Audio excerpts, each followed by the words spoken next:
Story 1. The Thing That Chased Her in Timber Creek. I was stationed at Timber Creek National Forest back in 2018. Beautiful place. Wide trails, dense tree lines, and thick fog that rolled in every morning like clockwork. I bunked in a ranger cabin up near Hillpine Point, while my buddy Derek had a place about 100 yards downhill. It had been a long day of patrolling the West Ridge. I was exhausted, already half changed into sweats and a t-shirt, about to crash when I heard it. Voices outside my cabin. Female voices, high-pitched and panicked. At first, I thought it was just a couple hikers who'd lost their way, but the closer the voices got, the more frantic they sounded. Then, bang, bang, bang, someone pounded on my door like their life depended on it. I grabbed my flashlight, slipped into my boots, and yanked open the door. 2 women stood there, out of breath, one of them gripping her shoulder with a jacket soaked in blood. Her friend was trembling, practically in tears. I pulled them inside, locked the door, and turned on the main light. The wounded girl collapsed on the wooden floor, groaning, while her friend tried to calm her down. I knelt and asked to see the injury. It was a bite wound, but not from a coyote, not a bear.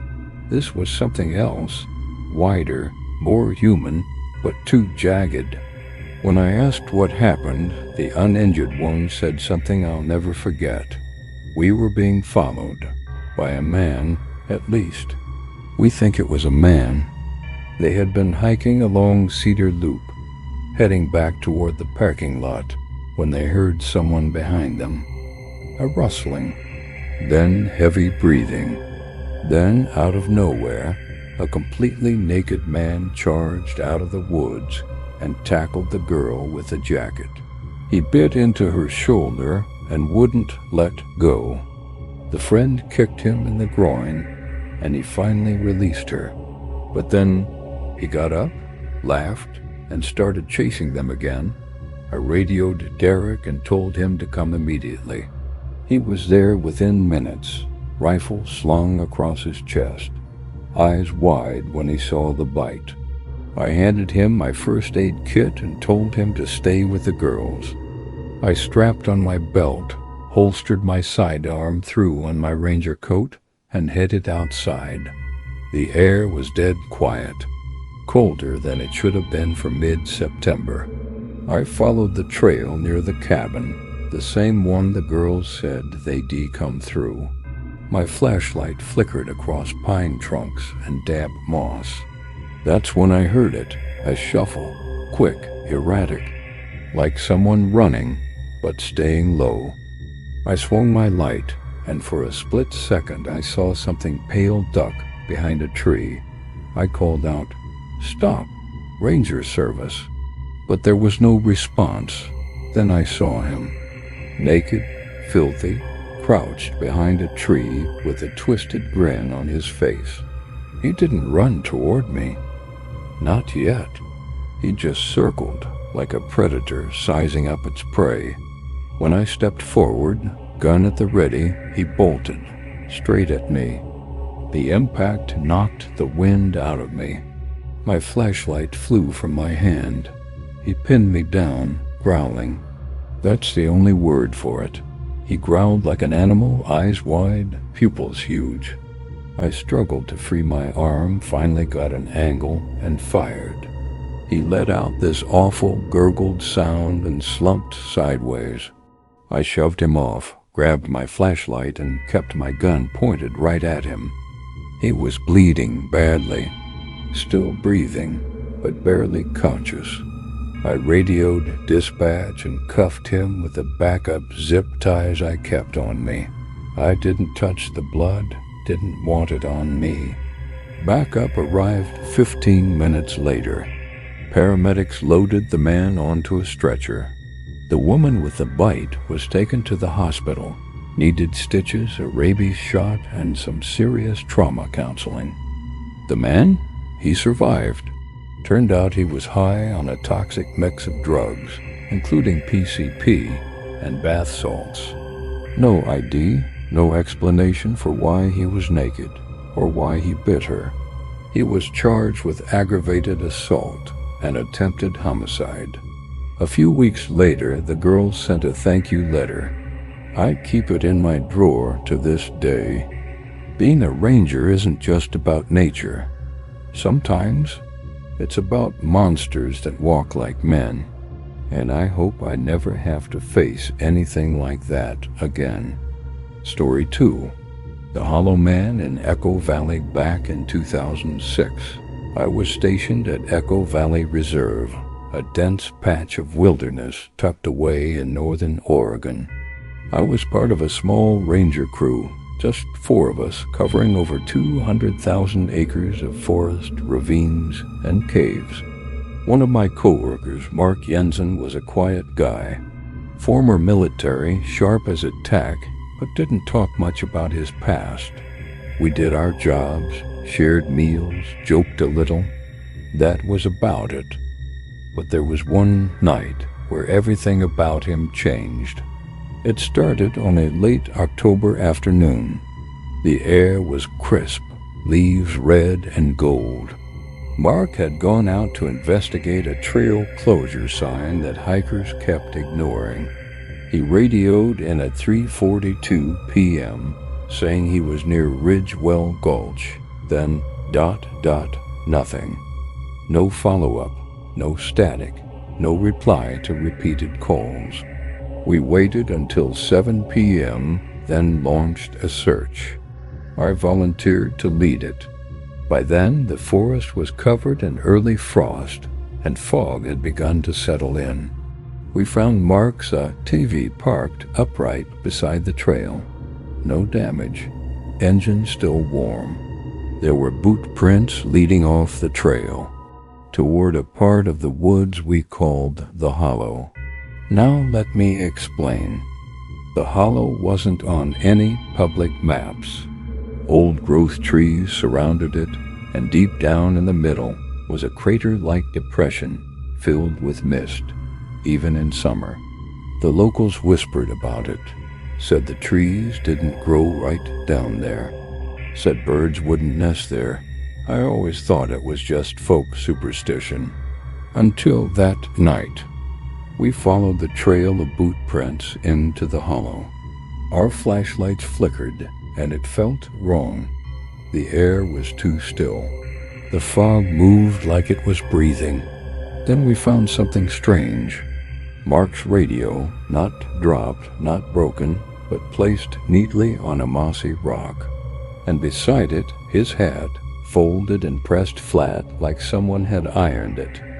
That was the moment the search turned into something else. Something colder, more primal. We spread out, called his name. No answer. Then from the east side of the Hollow, I heard someone running. Heavy steps, no flashlight. I called out, "Mark?"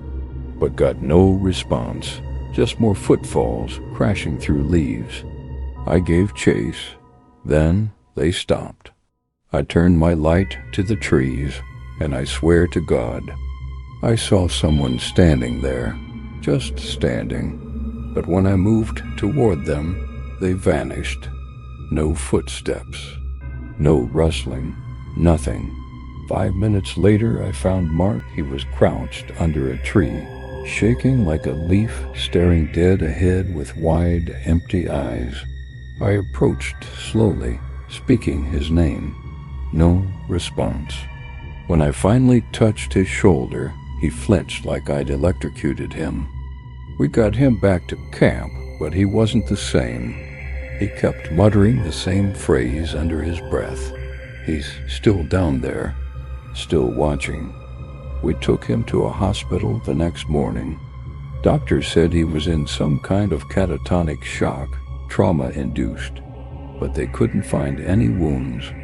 No toxins, no reason for the state he was in. Mark never returned to Echo Valley. He moved to Wyoming, and last I heard he changed his name and disconnected from everyone. Before he left, he told me one thing. He said, "In the hollow, something's waiting, and it wears your face." I don't know what Mark saw that night, but I've never set foot in that part of the woods again, and neither should you. Story 3. The boy who followed the whistle in the summer of 2012. I was stationed at Horrifying Caverns National Monument in western Montana, a lesser-known park, mostly popular with rock climbers and amateur cavers.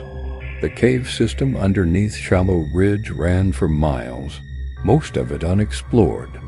It's the kind of place that humbles you. You step inside, and suddenly the forest's silence is replaced by a deeper kind, cold air, shifting shadows, and that faint drip-drip of mineral water echoing endlessly. I'd been on the job for about 2 years when the incident happened. It was mid-July. The park was busy with families, campers, and day hikers. One of them, a man named Anthony Marquez, came rushing into the ranger station around 6 p.m., panic written all over his face. His 10-year-old son, Lucas, had gone missing. According to Anthony, they had been exploring the designated cavern paths with a flashlight tour group. Everything was fine until they stopped near the Whispering Hollow, a deep part of the cave known for its strange echo acoustics. Anthony said Lucas stopped walking, turned his head slightly, and whispered, "Do you hear that? Someone's whistling." There was no one else nearby. He said Lucas looked toward a narrow crawl tunnel, then walked toward it before Anthony could grab him. The tunnel dipped down into the dark. By the time Anthony squeezed in after him, his son was gone. We launched a full search. Me, 2 other rangers, and a team from the Montana Caving Association.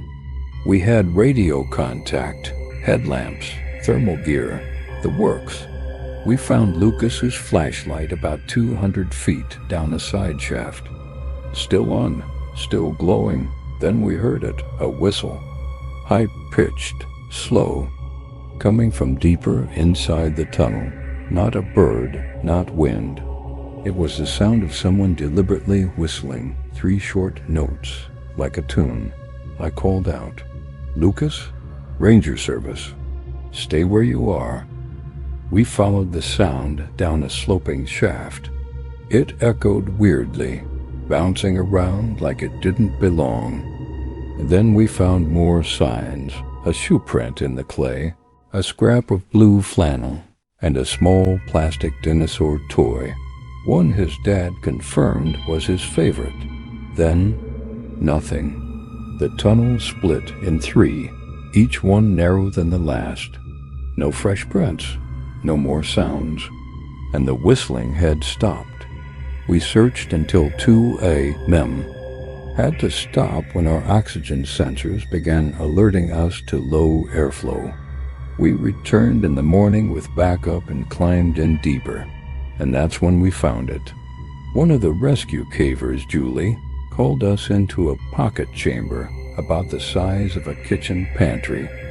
There, etched into the wall, not scratched, not written, but burned in, were 4 words. I followed the voice. No Lucas, no body, no footprints leading away. We mapped the chamber. It wasn't connected to any deeper passages. It was a dead end. We searched for 4 more days. Cavers from across the state came to help. Nothing, just windless silence and that sense that we were being watched. Anthony never gave up. He stayed in a rental cabin for 2 months, hiking to the cave every day, leaving notes, yelling into the entrance, begging. Lucas was never found. We sealed off Whispering Hollow later that year. To this day, rangers still report hearing whistling when patrolling that area after dusk. Always the same 3 notes. Always just out of reach. And if you ask me, there's something in that cave. And whatever it is, It wants you to follow.